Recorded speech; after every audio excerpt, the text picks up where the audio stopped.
उपदेश का मोल। बुद्ध एकांत स्थान पर बैठकर साधना में लीन थे। कुछ देर के पश्चात उन्होंने अपनी आंखें खोली तो अपने प्रिय शिष्यों को सामने पाया। सभी शिष्य गौतम बुद्ध से कुछ जानने के लिए आतुर थे। एक शिष्य ने आगे बढ़कर कहा, भंते, हम जानना चाहते हैं कि उपदेशों का वास्तविक मोल क्या होता है।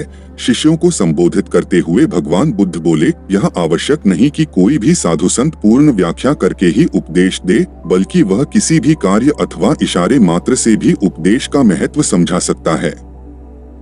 इसी विषय में मैं तुम्हें एक कथा सुनाता हूँ, सुनो। किसी नगर में एक सेठ रहता था। उसके पास अपार धन था। उसका व्यापार दूर दूर तक फैला हुआ था। एक दिन एक साधु उसके दरवाजे पर भिक्षा मांगने के लिए आया। सेठ ने उसे भिक्षा दे दी।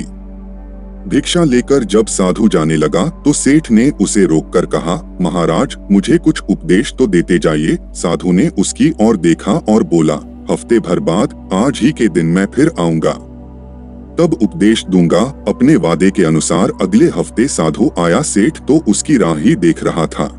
उसने उसे देने के लिए तरह तरह के पकवान तैयार करवा रखे थे।